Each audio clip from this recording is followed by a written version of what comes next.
custo de vida, emprego e desemprego, cesta básica, tarifas públicas, salário mínimo. Agora, na Brasil Atual, a análise do DIEESE. E nós vamos conversar com José Silvestre, diretor adjunto do DIEESE. Muito bom dia, Silvestre. Bem-vindo ao Jornal Brasil Atual, tudo bem? Bom dia, Rafael. Tudo bom e contigo? Também, obrigado pela tua participação. Começando mais uma semana, né, Silvestre? E a gente começa falando sobre a produção industrial brasileira, que registrou estagnação em dezembro e encerrou o ano de 2022 com uma queda acumulada de 0,7% no ano. Segundo pesquisa divulgada pelo IBGE na última sexta-feira, foi registrado um resultado negativo nas 4 categorias econômicas pesquisadas, ou seja, bens de capital, bens intermediários, bens de consumo duráveis, bens de consumo semiduráveis e não duráveis. Em 17 dos 26 ramos e 54 dos 79 grupos, além de 62,4% dos 805 produtos pesquisados, houve retração. Como é que você avalia esse resultado de estagnação, né? Não foi uma grande queda, mas a gente vem de uma situação já reprimida, né? já comprimida, que poderia ter registrado já ao longo de 2022 uma retomada muito melhor por conta da diminuição da pandemia, né, Silvestre?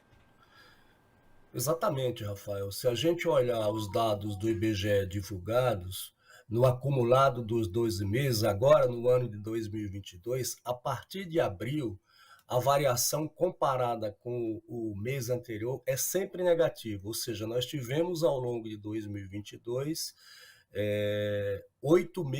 9 meses, melhor dizendo, com variação negativa da produção industrial, né?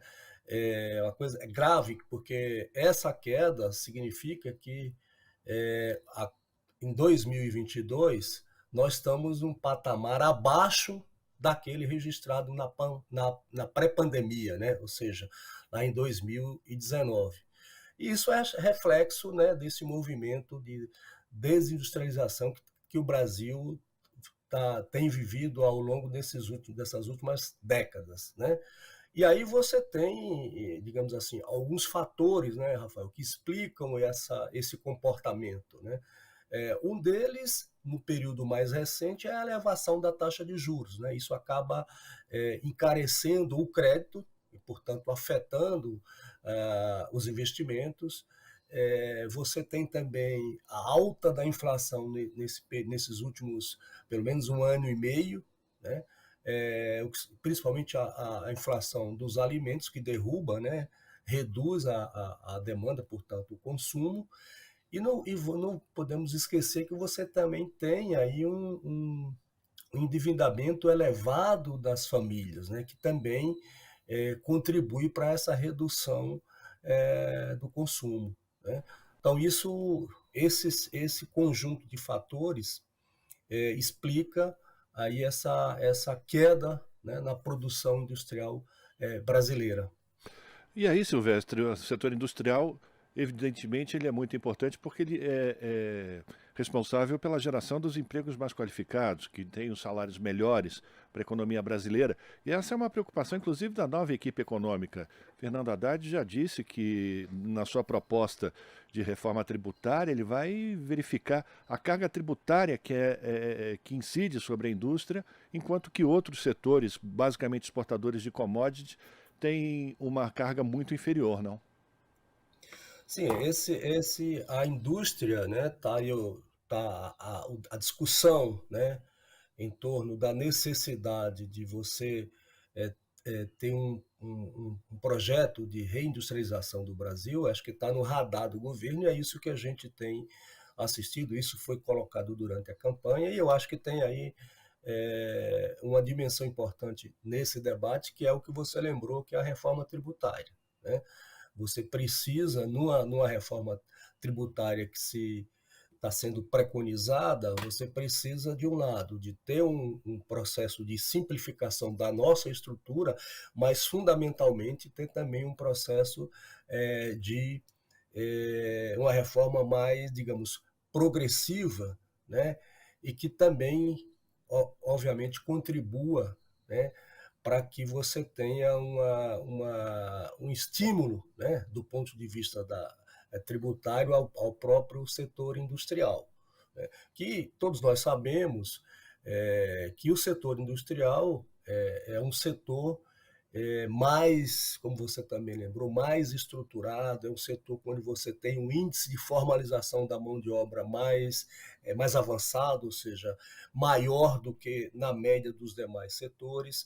Você tem também uma remuneração média do setor industrial, ela é mais elevada, enfim. Então, a indústria é fundamental, né, para o processo de desenvolvimento. Infelizmente, a gente tem vivido aí nessas últimas décadas esse processo de queda, né, de desindustrialização, né? Basta ver, por exemplo, por um dos indicadores, que é a participação da indústria no nosso produto interno bruto. Se nós pegarmos só a indústria de transformação, né, hoje está em torno de quê?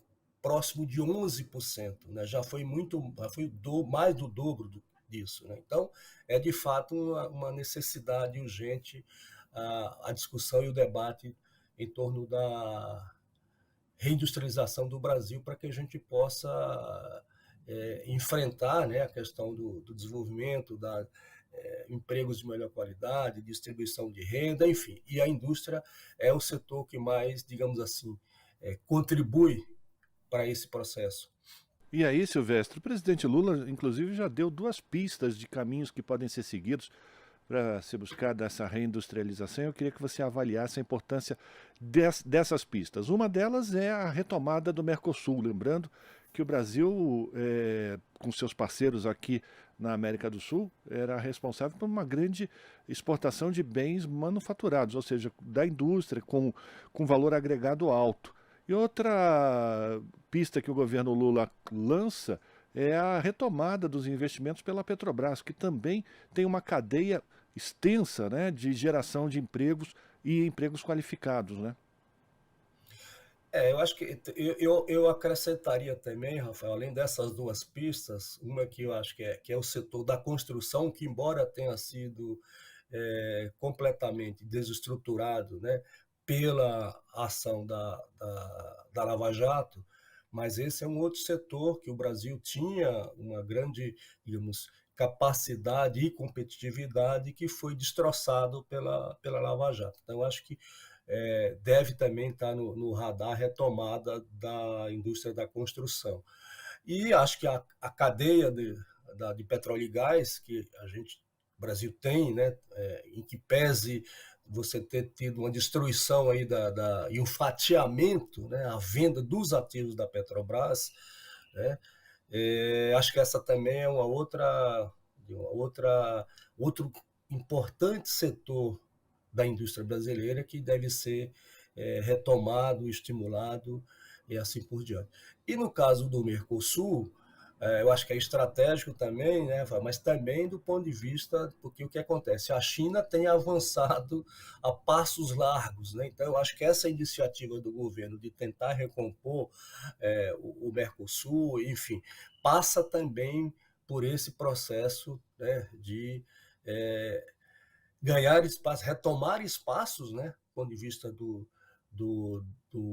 Mercosul.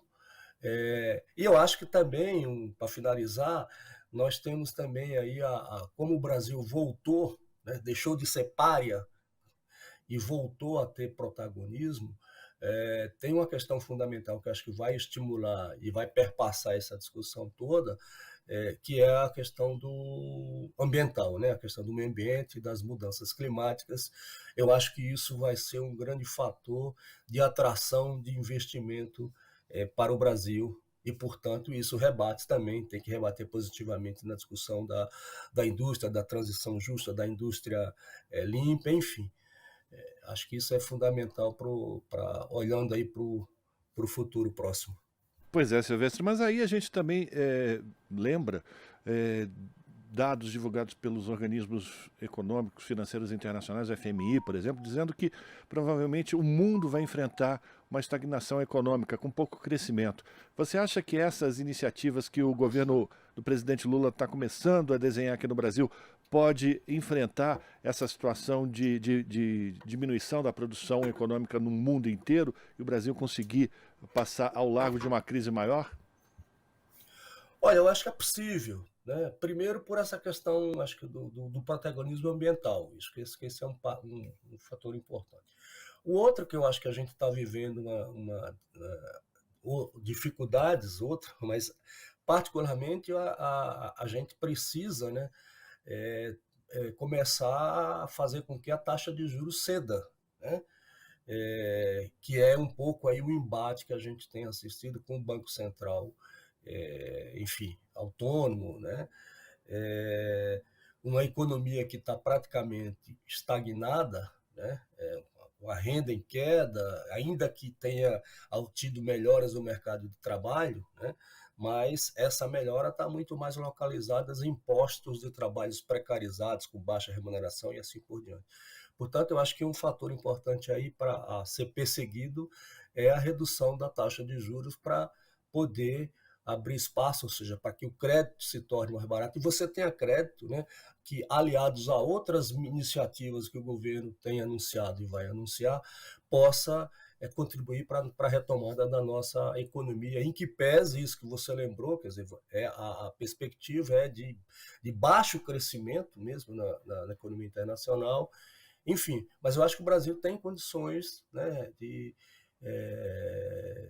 sair dessa enrascada de crescimento muito baixo. Claro, não tem espaço para crescimento mais vultoso, mas não dá para ter um crescimento como está sendo projetado aí para 2023, principalmente para 2024. Se você não resolver essas questões, dificilmente a gente vai ter um crescimento mais um pouquinho mais robusto, digamos assim. A gente está conversando com o Zé Silvestre, que é diretor adjunto do Diese. Para a gente terminar, Silvestre, hoje, já que você falou do crédito, o Aloysio Mercadante toma posse da presidência do BNDES. E eu queria uma avaliação tua expectativa para a retomada a utilização, se é que a gente pode usar essa palavra, utilização, do BNDES como um indutor também dessas políticas de retomada do crescimento econômico do Brasil. Olha, bom, o BNDES é a principal agência de fomento. Aliás, o BNDES tem mais recursos do que o próprio BID, né? Eu acho que, aí a julgar também pelas declarações das autoridades monetárias, e particularmente o futuro presidente do BNDES, o Aloysio Mercadante, que o banco não vai ter a repetição do que foi no governo passado. Muito embora, e o próprio presidente Lula anunciou isso na reunião na Argentina, no mês passado, eu acho fundamental que o BNDES retome as linhas de crédito de investimento, sobretudo para aqueles setores, pequenos e médios setores, seja da indústria ou de outros setores, que necessitam de crédito, né? Em condições mais favoráveis do que as condições do sistema financeiro, como a gente sabe que são com essa taxa de juros, né? Então, eu acho que o BNDES deve retomar e deve ter um papel preponderante aí nesse processo de investimento, né? Nesses setores, e considerando, eu vi inclusive um dia desse uma entrevista do Aloysio Mercadante falando aí das perspectivas do banco em relação a diversos setores, inclusive levando em consideração essa questão do ambiental, ou seja, a discussão da transição justa, né, que está posta, e o BNDES seria um grande, não só articulador, mas um incentivador a partir aí das suas diversas linhas de crédito, de empréstimos a juros mais razoáveis, digamos assim, no sentido de contribuir, né, e estimular o investimento e o próprio desenvolvimento do Brasil. Então fica a nossa expectativa, a nossa torcida para que se realize esse cenário positivo, que a gente possa retomar a geração de empregos, o aumento da massa salarial, o crescimento da economia como um todo, diminuir a desigualdade que está tão presente entre nós, infelizmente. Quero agradecer a tua participação, Silvestre, e te desejar uma boa semana, e a gente continua em contato, tá bom? Obrigado, Rafael. Uma boa semana para você também. Conversamos com José Silvestre, diretor adjunto do Diese, aqui no Jornal Brasil Atual.